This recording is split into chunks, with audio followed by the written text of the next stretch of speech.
Hi everyone, मैं प्रीति अभी solution वाला चैप्टर जो कि क्लास 12th का है, इसका सेकंड वाला पार्ट कवर करने वाली हूँ। फर्स्ट पार्ट में हमने formation of different types of solution के बारे में देखा और concentration of solution in different units के बारे में देखा। सो अभी यहाँ पर हम चलते हैं इसके आगे, इन दो टॉपिक्स के आगे। अगर आपने पार्ट 1 नहीं देखा है तो पार्ट 1 ज़रूर देखिए, उससे आपको ये सेकंड पार्ट बहुत अच्छे से समझ में आएगा। तो लास्ट वीडियो में हमने solubility of A solid in a liquid तक देखा। अभी हम यहाँ पे ये 2.3.2 यूनिट पॉइंट को कवर करने वाले हैं, solubility of a gas in a liquid को। सो देखो, अभी टॉपिक है solubility of a gas in a liquid. तो अभी देखो, वाटर में बहुत सारी गैस होती है, वाटर में बहुत सारी गैसेस डिज़ोल्व होती हैं, लेकिन ऑक्सीजन बहुत ही स्मॉल क्वांटिटी में डिज़ोल्व होती है। Oxygen dissolve only to a small extent in water. इसलिए जो एक्वेटिक एनिमल्स होते हैं, क्योंकि ऑक्सीजन वाटर में डिज़ोल्व होती है, इसलिए जो एक्वेटिक एनिमल्स होते हैं वो पानी में सरवाइव कर पाते हैं। यही एक कारण होता है।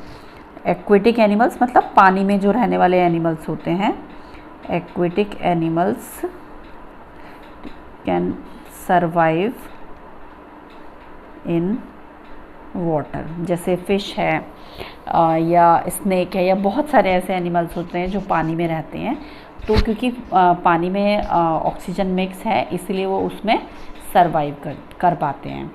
लेकिन जो HCl गैस होती है, मतलब हाइड्रोक्लोरिक जो गैस होती है, वो जब वाटर में मिक्स की जाती है ना, तो इट इज़ हाईली सॉल्युबल, मतलब वो काफ़ी ज़्यादा उसमें सॉल्युबल हो जाती है, हाईली सॉल्युबल होती है। तो अगर क्या है कि लिक्विड में जो गैस की सॉल्युबिलिटी है वो प्रेशर और टेम्परेचर से बहुत ज़्यादा इफ़ेक्ट होती है। कोई भी लिक्विड ले लो यहाँ पे, तो उसमें गैस को जब हम मिक्स करेंगे तो इसकी जो सॉल्युबिलिटी है वो प्रेशर और टेम्परेचर से काफ़ी ज़्यादा इफ़ेक्ट होती है।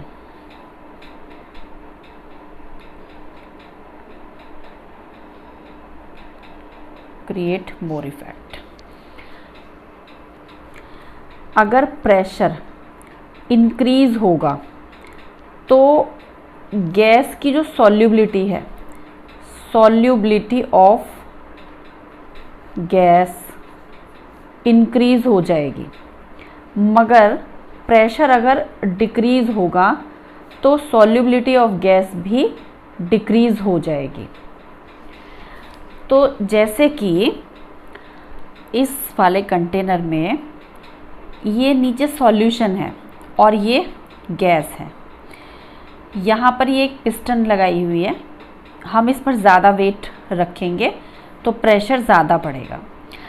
तो यहाँ पर इसमें ये जो सॉल्यूशन है, इसमें जब ऊपर गैस है यहाँ पर, तो ये अभी इसमें लोअर पार्ट सॉल्यूशन है और अपर पार्ट गैसियस है, गैसियस सिस्टम है।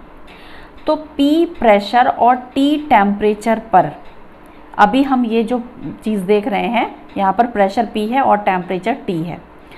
तो आप एज्यूम करो कि ये जो सिस्टम है ये अभी एक डायनेमिक इक्विलिब्रियम है, मतलब जो कंडीशन अभी अप्लाई की हुई है उसमें under these condition rate of gaseous particle entering and leaving the solution phase that is same.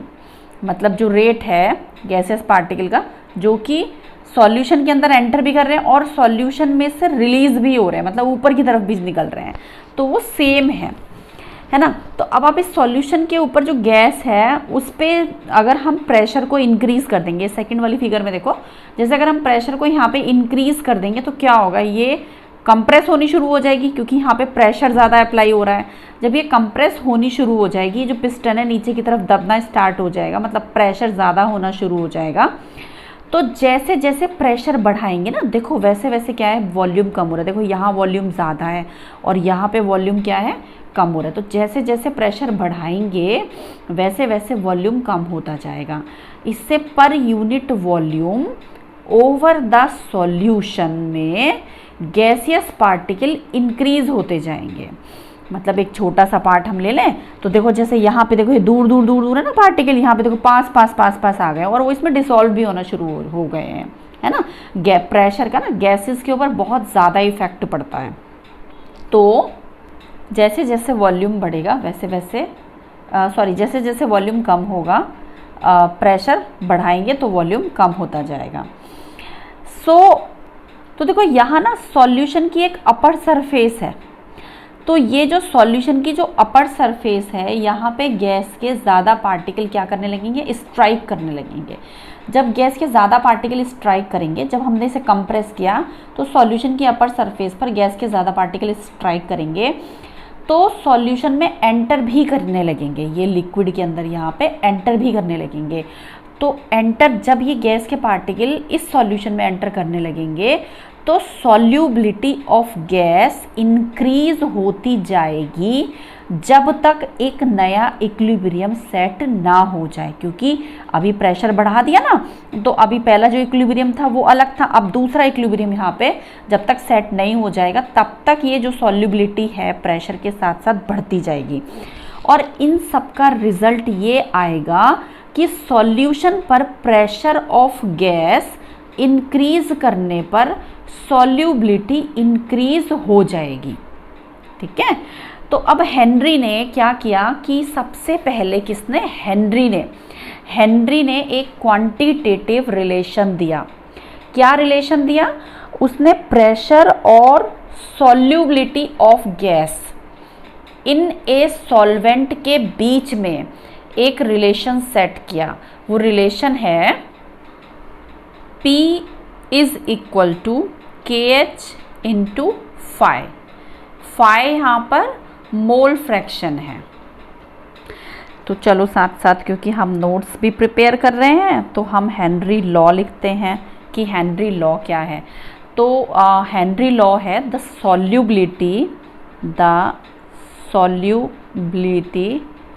Of a gas in a liquid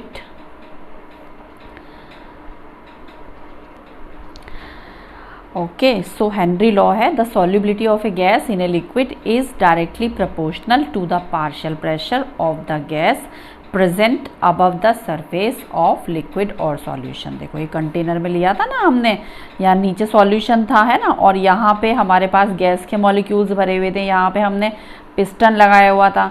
अब जैसे जैसे हमने क्या करा, हमने यहाँ पे वेट को अगर हमने बढ़ाया, वेट को ये W1, W2 और W3, तो क्या हुआ हमारे पास, मतलब पार्शियल प्रेशर मतलब overall pressure.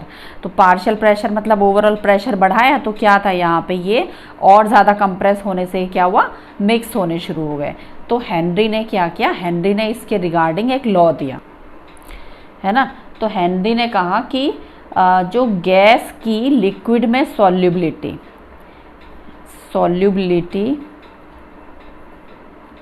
of gas in liquid is depend on partial pressure of gas. तो उन्होंने कहा कि अगर हम किसी सॉल्यूशन में गैस के मोल फ्रैक्शन को, इसकी सॉल्युबिलिटी को मेज़र करने के लिए लेंगे, then it can be said that mole fraction of gas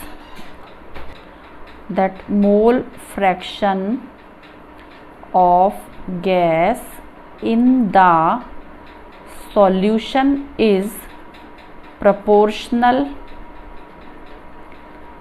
to the partial pressure of the gas over the solution। ये नोट्स आप मेरे साथ साथ लिखते जाइए तो आपके सारे नोट्स प्रिपेयर होते जाएंगे और सारा इसमें पार्ट बहुत ही जो इम्पॉर्टेंट पार्ट है एमसीक्यू के पॉइंट ऑफ व्यू से और सब्जेक्टिव क्वेश्चंस के पॉइंट ऑफ व्यू से वो सब आपका कवर होता जाएगा। सो उन्होंने कहा कि जो गैस है उसके मोल फ्रैक्शन के प्रोपोर्शनल होगा। So Henry law state that the partial pressure of the gas in vapor phase, vapor मतलब गैस यानी वेपर फेज में यानी P, partial pressure of gas in vapour phase यानी कि P is proportional to the mole fraction of the gas यानी phi. देखो ये ना स्मॉल एक्स के जैसा होता है बट स्मॉल एक्स थोड़ा सा छोटा लिखते हैं और ये थोड़ा सा ना लॉन्ग होता है, थोड़ा लंबा होता है, ठीक है। सो इन द सॉल्यूशन, अब हम इसको एक्सप्रेस कैसे करेंगे, इसको हम एक्सप्रेस करेंगे P इज इक्वल टू के एच इंटू फाई। अब यहाँ पे के एच क्या है, के एच यहाँ पे हेनरी कांस्टेंट है, हेनरी लॉ कांस्टेंट, ठीक है। अब ये जो पता है हेनरी लॉ कांस्टेंट है, ये ना कोई एक फिक्स नहीं है क्योंकि देखो हमें पता है बहुत सारी डिफरेंट टाइप की गैसेस जो हैं वो मिक्स हो रही होती हैं लिक्विड के अंदर, तो हर गैस के लिए ये जो के एच है ये डिफरेंट होता है। ऑक्सीजन के लिए अलग होगा, नाइट्रोजन के लिए अलग होगा जब ये वाटर के अंदर डिजॉल्व हो रही हैं, और ये इनर्ट गैसेस के लिए अलग होगा, और ये कार्बन डाइऑक्साइड, मतलब हर गैस के लिए जो के एच है अलग होगा। अभी देखो इसको हम इस टेबल में देखते हैं, इस टेबल में देखो यहाँ पे दे रखा है, देखो टेम्परेचर तो ऑलमोस्ट सब में सेम है, यहाँ पे 293 लिया है, बस ये ऑक्सीजन के लिए 303 लिया हुआ है। तो के एच यहाँ पे ना सब में देखो, यहाँ पे हीलियम के लिए 144 है, हाइड्रोजन के लिए 69 है, N2 के लिए 76 है। डोंट वरी, आपको टेंशन लेने की जरूरत नहीं, आपको ये लर्न करने की कोई ज़रूरत नहीं है ना, ये आपको लर्न नहीं करने हैं और आपको बस इसको थोड़ा सा अंडरस्टैंड करना है। जैसे ऑर्गन का यहाँ पे देखो 298 टेम्परेचर दिया हुआ है और ये 40 है, CO2 का 1.67 है, फॉर्मल्डिहाइड का 1.83 इंटू 10 की पावर -5 है, मीथेन का 0.413 है, विनाइल क्लोराइड का 0.611 है। मतलब सबका जो KH है ना सेम टेम्परेचर पे सबका KH अलग अलग है, ठीक है। आपको जब क्वेश्चन मिलेगा तो क्वेश्चन में ये मेंशन होता है, इसलिए इसको लर्न करने की आपको ज़रूरत नहीं है। अब क्या है कि ये टेम्परेचर सेम है, KH अलग अलग है, अलग अलग गैसेस का, है ना। अब देखो थोड़ा सा ना इस वाले पार्ट पे हम फोकस करेंगे कि देखो O2 का 293 पे जो KH है वो 34 है, 34.86, और O2 का 303 पे जो KH है वो 46.82 है, यानी कि टेम्परेचर यहाँ पे ज़्यादा हो रहा है और KH भी यहाँ पे ज़्यादा हो रहा है। तो देखो किसी भी गैस का अगर KH फैक्टर ज़्यादा होगा ना तो इसका मतलब ये ना कम डिज़ोल्व हो रही है वाटर के अंदर। अगर KH फैक्टर ज़्यादा है तो ये वाटर के अंदर कम डिज़ोल्व हो रही है। तो देखो टेम्परेचर अगर ज़्यादा है 303 है तो ये यहाँ पे वाटर में कम डिज़ोल्व हो रही है, लेकिन यहाँ पे टेम्परेचर कम है 293 है तो यहाँ KH कम है, तो ये क्या है, ये यहाँ पे ज़्यादा डिज़ोल्व हो रही है, मतलब कम टेम्परेचर पे ये ज़्यादा डिज़ोल्व हो रही है। तो अभी हमने देखा कि different gases have different KH value, ठीक है ना, और टेम्परेचर अगर ज़्यादा या कम है तो भी इसकी जो हमने KH को वैरी करते हुए देखा। सो KH is a function of the nature of gas, है ना। सो अगर वैल्यू जो है KH की हायर होगी, higher the value of KH, कोई भी जो एक गिवन प्रेशर है उस पे अगर KH की वैल्यू ज़्यादा है तो सॉल्युबिलिटी गैस की लिक्विड में कम होगी। तो solubility of gas in liquid is less या लोअर, ठीक है। और अगर हम इसको उल्टा कर दें, lower the value of KH, तो solubility of gas in liquid is higher, है ना। तो हमें क्या पता चला, हमें यहाँ पे ही पता चला कि अगर KH की वैल्यू ज़्यादा है तो गैस में गैस की सॉल्युबिलिटी लिक्विड में कम होगी, और अगर KH की वैल्यू कम है तो सॉल्युबिलिटी गैस की सॉल्युबिलिटी लिक्विड में ज़्यादा होगी, हायर होगी। सो दिस इज द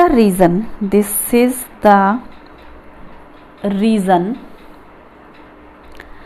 अब क्या रीज़न है कि जो एक्वेटिक एनिमल है, दैट द एक्वेटिक एनिमल्स मतलब जो वाटर में रहने वाले एनिमल्स हैं। तो this is the reason that aquatic animals या aquatic species are more comfortable in cold water rather than warm water।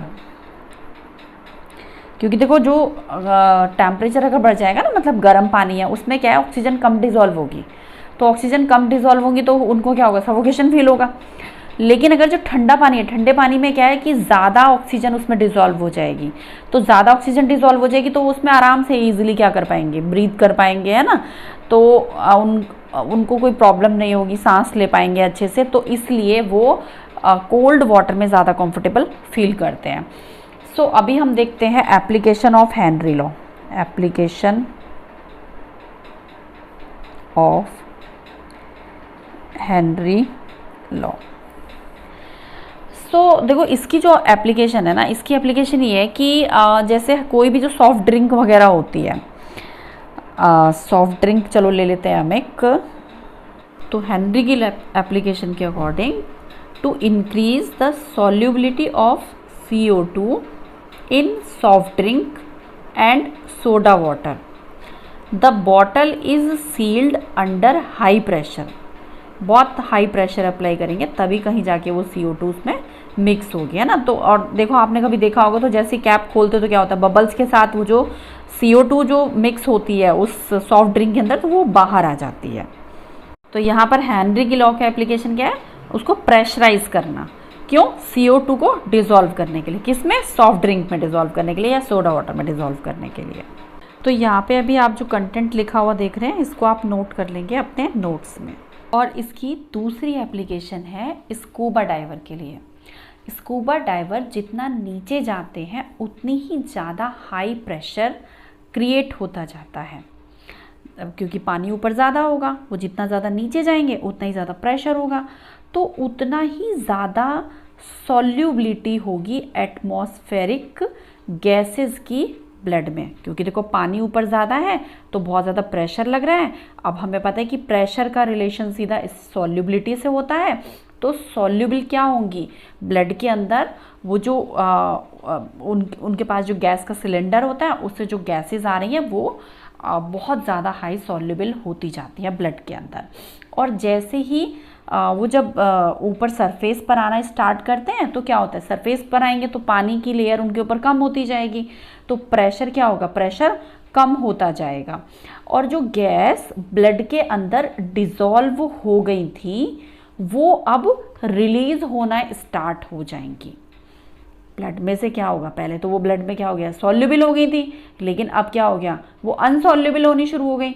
तो अब गैसेस क्या है, गैसेस जब लिक्विड में से बाहर निकलेंगी, रिलीज होंगी, तो वो बबल्स की फॉर्म में निकलती हैं और ब्लड में नाइट्रोजन के बबल्स बनने लगेंगे। तो ये जो बबल्स हैं जो नाइट्रोजन के ब्लड में रिलीज हो रहे हैं, ये क्या करेंगे, उस ब्लड कैपिलरी को ब्लॉक करना स्टार्ट कर देंगे। इससे ब्लड कैपिलरी ब्लॉक तो हो ही जाएगी, लेकिन ये क्रिएट कर देगी एक मेडिकल कंडीशन को जिसे बैंड कहते हैं। And this condition is very painful and dangerous for. So आप इसको अपने नोट्स में इस तरह से नोट डाउन करेंगे कि increased pressure increase the solubility of atmospheric gases in blood. It is for scuba diver. When the diver come towards surface, the pressure gradually decreases. This releases the dissolved gases and lead to the formation of bubbles of N2 in blood. It block capillaries and create a medical condition. It is known as band, है ना। इसको थोड़ा आप highlight कर लो ताकि आपको इस medical condition का नाम याद रहे। And it is so painful and dangerous for life, मतलब कभी कभी इतनी ज़्यादा डेंजरस होती है ना ये कि डेथ भी हो जाती है। तो अब क्या है कि अब ये जो कंडीशन है जो अवॉइड करनी है, मतलब कौन सी कंडीशन को अवॉइड करना है, बैंड को अवॉइड करना है। तो उसके लिए क्या होगा कि जो सिलेंडर वो लगाते हैं, मीन्स टैंक जो लगाते हैं, चलो टैंक बना लेते हैं, ठीक है, नाम दे देते हैं इसको टैंक ऑफ स्कूबा डाइवर, ठीक है। टू अवॉइड क्या कंडीशन, बैंड को हमें अवॉइड करना है यहाँ पे, ठीक है। तो बैंड कंडीशन को अवॉइड करने के लिए हम क्या करेंगे कि इस सिलेंडर में हम ना हीलियम को भी मिक्स कर देंगे। तो यहाँ पे हम 11.7% हीलियम मिक्स कर देंगे और इसमें साथ में 56.2% नाइट्रोजन मिक्स कर देंगे और इसमें 32.1% ऑक्सीजन तो होगी ही होगी। तो देखो ऑक्सीजन और नाइट्रोजन तो ऑलरेडी होती है, बट हमने इसमें कुछ अमाउंट ऑफ हीलियम की भी मिक्स की है, क्योंकि इनर्ट गैस किसी में डिसॉल्व नहीं होती, वो एज इट इज़ वैसे ही रहती है। तो इसलिए अगर वो रिलीज़ भी होगी तो उसका इतना इफ़ेक्ट नहीं आएगा। सेम यही इसी तरीके की कंडीशन क्रिएट होती है जब हाई एल्टीट्यूड की तरफ जाते हैं। तो देखो जब हाई एल्टीट्यूड पे जाएंगे तो जो पार्शियल प्रेशर होता है ना ऑक्सीजन का, वो कम होता है in comparison to ground level. मतलब हम जितना ऊपर जाएंगे तो क्या होगा, ऑक्सीजन कम होती जाएगी, ग्राउंड पे क्या होगी, ज़्यादा होती है ऑक्सीजन। तो हम इसमें लिखेंगे कि partial pressure of oxygen is less than ground. कहाँ पे, एट हाई एल्टीट्यूड। तो पता है इसमें क्या होगा, इसमें ना एक लो कॉन्सेंट्रेशन ऑक्सीजन की क्रिएट हो जाएगी। किसमें, यहाँ पे जब कोई भी पर्सन यहाँ एल्टीट्यूड पर आएगा तो एट हाई एल्टीट्यूड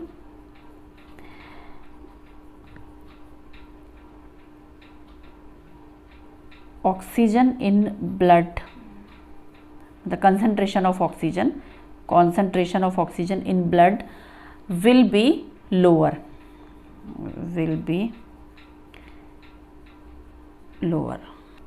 तो जब माइंड में यहाँ पे क्या होगा, O2 में जब ब्लड ये जो O2 है ये ब्लड में कम हो जाएगा, तो ये कम होने की वजह से लेस O2 इन ब्लड, कहाँ पे, हाई एल्टीट्यूड पे।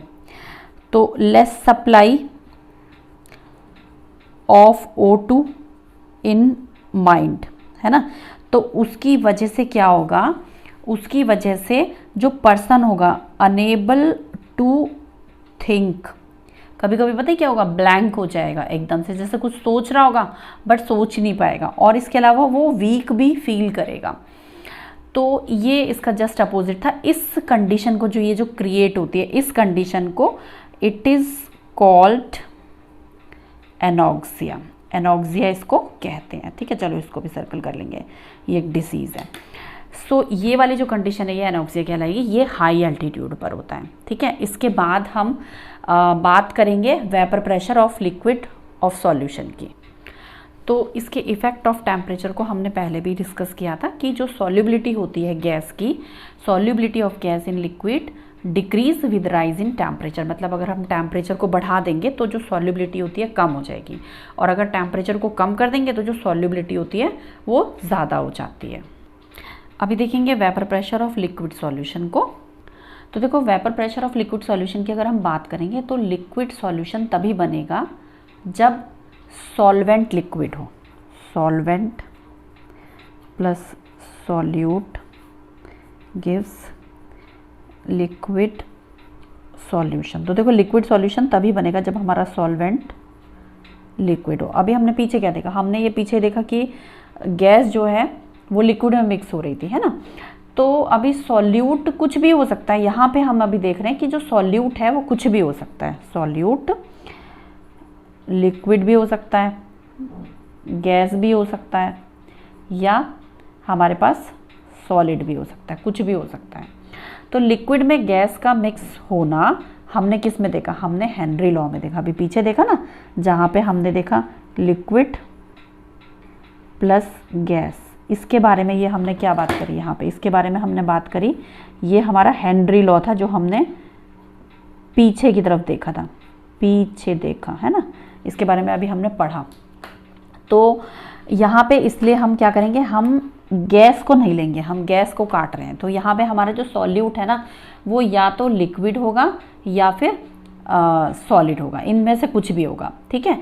तो अभी हम सॉलिड और वाटर का डिस्कशन यहाँ पे करने जा रहे हैं, जहाँ पे सॉल्वेंट तो वाटर है और ऐसे सॉल्यूशन में एक या दो वोलेटाइल सब्सटेंस होंगे। जो हम इस तरीके का जो सॉल्यूशन बनाएंगे, वोलेटाइल सब्सटेंस वो होते हैं, जैसे कि वाटर है, उसको अगर हम गर्म करेंगे तो क्या होगा, वो जो वाटर है, पानी है, वो क्या होगा, इवोपरेट होना शुरू हो जाएगा, मतलब वेपर फॉर्म में कन्वर्ट होना शुरू हो जाएगा। तो उसको हम कहते हैं वोलेटाइल, मतलब जो गैस में कन्वर्ट हो जाता है, that is known as volatile substance. Generally liquid ही वोलेटाइल सब्सटेंस होते हैं। सॉल्यूट में अगर सॉलिड हो तो मतलब कम होता है खैर कैम्फर भी होता है नो डाउट। तो सॉल्यूट के लिए ज़रूरी नहीं है कि वो वॉलेटाइल हो, लेकिन अभी हम बाइनरी सॉल्यूशन को देखेंगे जिसमें केवल दो ही कंपोनेंट होते हैं। किसको देखेंगे हम, बाइनरी सॉल्यूशन को देखेंगे जिसमें सिर्फ 2 ही कंपोनेंट होते हैं।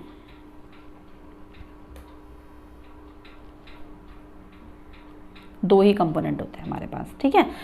सो अभी हम यहाँ पर इस वाले यहाँ पे पॉइंट पर आ रहे हैं, vapour pressure of liquid solution. तो जैसे कि देखो यहाँ लिक्विड दिया है, तो इट मीन्स कि solute and solvent both are liquid. यहाँ पे हम रॉल्ट लॉ के बारे में डिस्कशन करने जा रहे हैं। तो अभी ये हेडिंग मैंने नोट कर दिया, अब आप भी इसको नोट कर लीजिए अगर आप अपने नोट्स बना रहे हैं तो अभी vapour pressure of liquid solution की बात कर रहे हैं। तो अभी हमें क्या है, हम कंसीडर करेंगे एक ऐसे बाइनरी सॉल्यूशन को जहाँ पर 2 वोलेटाइल लिक्विड हैं। ये 2 कंपोनेंट हैं, 2 वोलेटाइल लिक्विड है, वोलेटाइल लिक्विड। जैसे कि वाटर ले लो, वाटर में आप अल्कोहल भी ले सकते हो, बोथ आर वोलेटाइल, है ना। अब क्या है कि ये 2 कंपोनेंट है हमारे पास, है ना। अब हम इन दोनों कंपोनेंट को, 2 कंपोनेंट है, 2 कंपोनेंट। तो देखो हमें इसको क्या है कि हम इसको दोनों को, एक को हम 1 से और दूसरे को हम 2 से हम मेंशन कर रहे हैं। तो दोनों को एक क्लोज्ड कंटेनर में लेंगे। क्लोज्ड कंटेनर में क्यों लेंगे हम, देखो यहाँ पे ये कंटेनर है। अगर देखो यहाँ पे मैं कोई भी लिक्विड ले लूँ, सपोज पानी ले लिया और मैंने यहाँ पे हीट जनरेट कर दी। देखो वेपर तो तभी बनेगी जब टेम्परेचर हाई होगा। तो क्या हुआ, यहाँ पे वेपर बनने लगेगी, लेकिन अगर मैं यहाँ पे इसको ढक के नहीं रखूँगी तो जो वेपर है वो बाहर की तरफ निकल जाएगी। लेकिन अगर मैं सपोज इसको, मैं यहाँ पे लिख देती हूँ नो वेपर प्रेशर, है ना। मगर अगर मैंने एक दूसरा कंटेनर ले लिया, उसमें भी मैंने हीट लगा दी और यहाँ पे क्या है, मैंने यहाँ पे इसको एक उससे प्लेट से मैंने यहाँ पे इसको ढक दिया, तो जो वेपर क्रिएट होगी वो इसमें ही रहेगी और वो यहाँ नीचे की तरफ ऐसे करके प्रेशर लगाएगी, ठीक है। तो जो भी वेपर यहाँ पे, क्योंकि ऊपर हमने ना इसको क्या करा, हमने इसके ऊपर लीड लगा दी है ना। तो क्या है कि दोनों को हीट देने पर ये इसमें इवोपरेट होने लगेगा, कि इसमें वेपर की फॉर्म में इवोपरेट होने लगेगा। तो एक इक्विलिब्रियम आ जाएगा। क्या आ जाएगा यहाँ पे, एक इक्विलिब्रियम आ जाएगा। इक्विलिब्रियम कंडीशन, यहाँ पे इक्विलिब्रियम कंडीशन आ जाएगी, ठीक है। तो यहाँ पे जब वो इक्विलिब्रियम कंडीशन आएगी, जो लिक्विड और गैस के बीच में एस्टैब्लिश होगी। अब लिक्विड और गैस कौन सा है, देखो ये तो हमारे पास क्या है, ये तो हमारे पास लिक्विड है, है ना, मगर ये जो वेपर बन रही थी, ये जो वेपर है, वेपर यानी कि गैस, है ना, तो ये हमारे पास एक ऐसी कंडीशन आएगी जहाँ पे लिक्विड और वेपर के बीच में क्या है, एक इक्विलिब्रियम सेट हो जाएगा। तो इस वाली स्टेज पर टोटल वेपर प्रेशर को हम पी टोटल लिखेंगे, टोटल वेपर प्रेशर को टोटल, तो इसकी हमें ज़रूरत नहीं है। टोटल वेपर प्रेशर को हम क्या लिख लेंगे, हम इसको लिखेंगे पी टोटल से हम इसको मेंशन करेंगे, है ना। और P1 और P2 को हम पार्शियल वेपर प्रेशर कंपोनेंट 1 और कंपोनेंट 2 का लेंगे। ठीक है, इसको मैंने यहाँ टेबल के फॉर्म में लिख दिया। और अगर देखो हम इनके मोल फ्रैक्शन की बात करेंगे, मोल फ्रैक्शन, तो कंपोनेंट 1 का मोल फ्रैक्शन क्या होगा, 5 होगा, और कंपोनेंट 2 का मोल फ्रैक्शन क्या होगा, मोल फ्रैक्शन क्या होगा, 5 होगा, है ना। हम इसको इससे क्या कर देंगे, रिप्रेजेंट कर देंगे। तो जो कंपोनेंट 1 का पार्शियल प्रेशर है वो मोल फ्रैक्शन से क्या होगा, रिलेट करेगा, और कंपोनेंट 2 का partial pressure mole fraction of component 2 से रिलेट करेगा। तो रॉल्ट ने, किसने, रॉल्ट ने एक क्या करा, एक रिलेशन सेट कर दिया, एक क्वांटिटेटिव रिलेशन सेट कर दिया, जिसको क्या कहते हैं, रॉल्ट्स लॉ कहते हैं, रॉल्ट्स लॉ कहते हैं। अब ये लॉ क्या कहता है, उसने ये कहा कि for a solution of volatile liquid, for a solution of volatile liquid, the partial pressure of each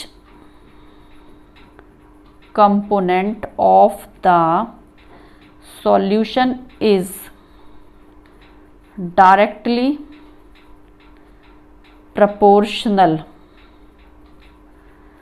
of each component of the solution, for a solution of volatile liquid the partial pressure of each component of solution is directly proportional, ये mole fraction के proportional आएगा। ठीक है, तो क्या करेंगे हम, is directly proportional to its mole fraction, है ना।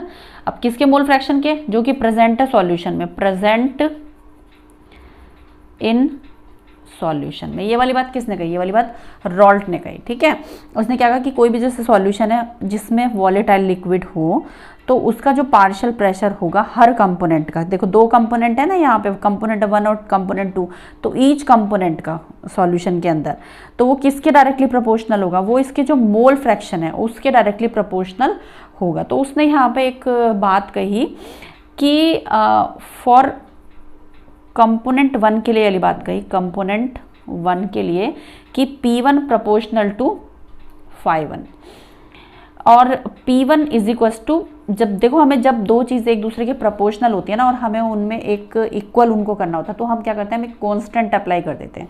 तो P1 नॉट इंटू 5 है ना। अब यहाँ पे देखो ये चीज़ तो हमारे पास पहले से थी, हमारे पास जो नई चीज़ आई है वो क्या है, वो P1 नॉट आई है। तो ये जो P1 नॉट है वो क्या है, P1 not is the vapour pressure of pure component at pure component 1 at the same temperature, मतलब टेम्परेचर वही रहेगा, चेंज नहीं होगा। लेकिन अगर हम इसी तरीके से यहाँ पे अगर हम कंपोनेंट 2 की बात करें, हमने कंपोनेंट 1 की बात करी, तो फॉर कंपोनेंट 2, तो हमने यहाँ पे ये वाला रिलेशन इसने रॉल्ट ने सेट कर दिया ना यहाँ पे, तो ये फर्स्ट कंपोनेंट के लिए था। अब हम कंपोनेंट 2 की बात करेंगे तो P2 is equal to P2 not into 5 यहाँ पे ये सेट कर दिया इसने। ठीक है, सो यहाँ पर जो ये P1 नॉट है ये वेपर प्रेशर है प्योर कंपोनेंट का, और जो P2 नॉट है वो वेपर प्रेशर है प्योर कंपोनेंट 2 का। ठीक है, तो डाल्टन लॉ के अकॉर्डिंग जो पार्शियल प्रेशर है यानी कि टोटल प्रेशर है, यानी कि जो पी टोटल है, पी टोटल किसके अकॉर्डिंग, डाल्टन लॉ के अकॉर्डिंग, ठीक है, जो पी टोटल है यानी कि जो टोटल पार्शियल प्रेशर है over the solution in container, that will be the sum of the partial pressure of both component. दोनों कंपोनेंट कौन से हैं, दोनों कंपोनेंट देखो, एक तो हमारे पास क्या है P1 का है पार्शियल प्रेशर और दूसरा P2 है सेकेंड वाले कंपोनेंट का, है ना। तो P total is equal to P1 plus P2 आ गया। यहाँ पे P1 और P2 की अगर हम वैल्यू पुट कर दें, देखो यहाँ से P1 और P2 की अगर हम वैल्यू पुट कर देंगे तो क्या आएगा, यहाँ यहीं पे पुट कर देते हैं तो ये आ जाएगा P1 not phi 1 plus P2 not और फाई 2, ठीक है। अब अगर हम यहाँ पे इनमें क्या कोई ऐसी चीज़ है जो हम रिलेट कर सकते हैं, चलो अभी तो हमारे पास नहीं है, तो हम क्या करते हैं, हम एक चीज़ लेके आते हैं जो कि इनमें रिलेशन क्रिएट कर सकते हैं। तो देखो अभी हमने मोल फ्रैक्शन के लिए हमें पता है कि मोल फ्रैक्शन दोनों की अगर हम निकालें यानी कि फाई 1 प्लस फाई 2 अगर हम देखें तो वो 1 होता है, ठीक है। और अगर हमें फाई 1 पता है तो हम 1 में से माइनस कर देंगे फाई 2 को, तो हमारे पास एक इक्वेशन सेट हो सकती है। तो यहाँ पे हम क्या कर रहे हैं, यहाँ पे हम फाई 1 का निकाल रहे हैं, phi 1 is equal to 1 minus phi 2, okay fine. So ये जो हमारे पास इक्वेशन निकल के आई है ना, ये हम यहाँ पे पुट कर रहे हैं, ये वाली जो इक्वेशन है, ये वाली जो इक्वेशन हमारे पास निकल के आई है, इसको मैं यहाँ पे पुट कर रही हूँ, ठीक है। तो पुट करने के बाद क्या होगा, यहाँ पे P1 not 1 minus phi 2 plus P2 not और फाई 2। अब मैं इसको यहाँ पे क्या मल्टीप्लाई कर लेती हूँ, P1 not minus P1 not phi 2 plus P2 not और फाई 2, ओके। सो क्या अब ऐसी कोई चीज़ हमें है जो कि कॉमन नज़र आ रही है इनमें, तो यस हमारे पास एक ऐसी चीज़ है जो हमें इसमें कॉमन नज़र आ रही है, वो हमारे पास है फाई 2 हमें नज़र आ रहा है यहाँ पे, ओके। सो हम क्या करेंगे यहाँ पे इसमें P1 नॉट माइनस फाई 2 और P1 not minus P2 not, अंदर माइनस हो जाएगा क्योंकि बाहर माइनस का साइन हम कॉमन ले रहे हैं। तो ये हमारे पास क्या है, ये हमारे पास एक इक्वेशन निकल के आई है, किसके लिए इक्वेशन निकल के आई है, P टोटल के लिए इक्वेशन निकल के आई है, ठीक है। तो ये हमारे पास कौन सी इक्वेशन निकल के आई, रॉल्स इक्वेशन निकल के आई, रॉल्स ने ये वाला लॉ दिया है ना। और अभी उसने क्या कहा है कि जो टोटल वेपर प्रेशर है over the solution it can be related to the mole fraction of the one component, क्योंकि देखो यहाँ पे फाई 2 है, हमने phi 1 plus phi 2 is equal to 1 था, हमने फाई 1 की वैल्यू निकाली थी तो पुट कर दी थी तो हमारे पास फाई 2 बचा था। लेकिन अगर हम ये निकाला था ना यहाँ पे हमने phi 1 plus phi 2 is equal to 1, तो phi 1 is equal to 1 minus phi 2, ये वाली जब हमने पुट करी थी तभी तो निकल के आया था। लेकिन अगर मैं इन केस मैं फाई 1 की नहीं निकाल रही, मैं फाई 2 की निकाल रही, तो 1 माइनस फाई 1 हो जाएगा ना। अगर मैं इसको पुट कर दूंगी तो मेरे पास यहाँ पर थोड़ा सा चेंज आता है इक्वेशन में, तो मेरे पास यहाँ फाई 1 आता, तो यानी कि एक चीज़ का जो भी मोल फ्रैक्शन हमें मिल जाए, कोई भी एक कंपोनेंट का मोल फ्रैक्शन अगर हमें मिल जाए तो हम टोटल वेपर प्रेशर को उसके बेस्ड पर उससे रिलेट कर सकते हैं, है ना। तो जो टोटल वेपर प्रेशर है over the solution that can be related to the mole fraction of one component, ठीक है। अच्छा, और जो कंपोनेंट 2 के जो मोल फ्रैक्शन है फाई 2 के साथ, वो टोटल वेपर प्रेशर के साथ क्या होगा, वेरी करेगा। ऑब्वियसली ये ज़्यादा होगा तो यहाँ पे ये ज़्यादा बढ़ जाएगा, है ना, ये ज़्यादा बढ़ जाएगा तो इसमें से माइनस होगा तो ये चीज़ कम आ जाएगी।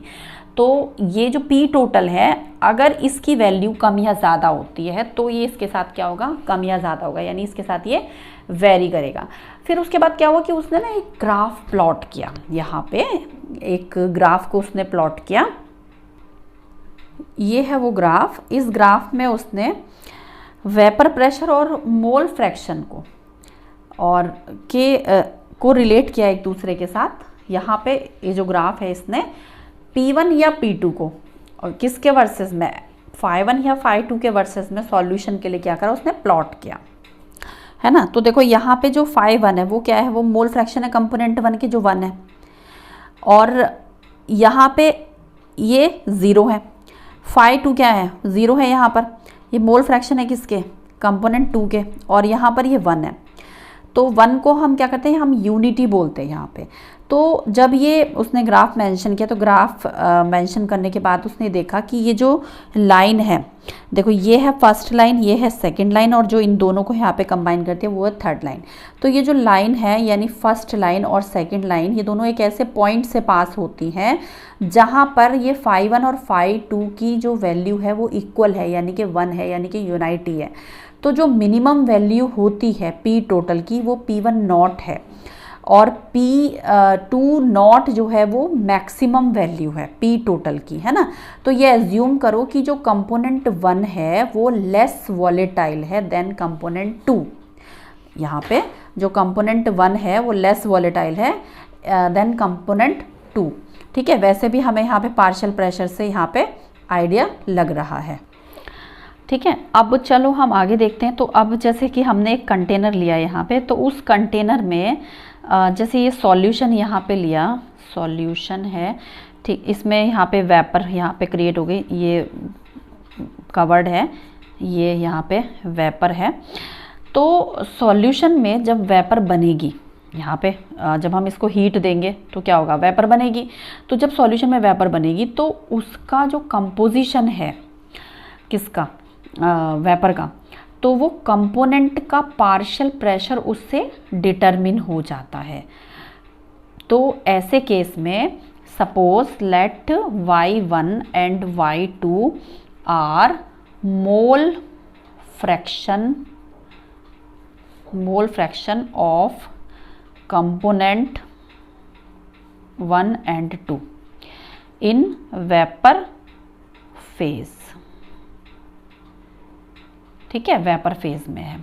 तो P1 is equals to Y1 into P total, और P2 is equals to Y2 into P total यहाँ पे आएगा, है ना।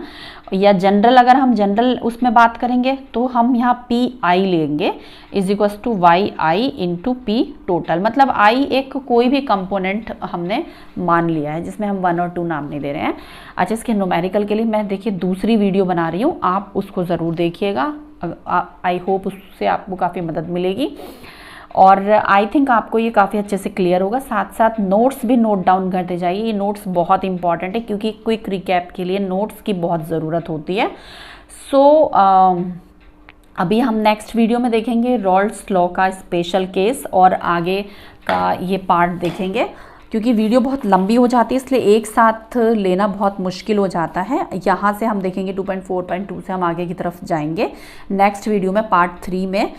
तो पूरे चैप्टर के लिए उसको ज़रूर देखिएगा, और आई होप आपको काफ़ी अच्छे से क्लियर हुआ होगा। तो वीडियो को लाइक कीजिए और चैनल को सब्सक्राइब कीजिए, और अपने फ्रेंड्स को शेयर करना बिल्कुल भी ना भूलें। आपका ये सपोर्ट, आपका एक लाइक, आपका एक सब्सक्राइब, वो मुझे मोटिवेशन देता है। And thank you for watching this video. अगर आपका कोई सुझाव हो या आपकी कोई क्वेरी हो तो उसे कमेंट बॉक्स में लिख दीजिएगा, और कमेंट बॉक्स में लिखकर मुझे ज़रूर बताइए।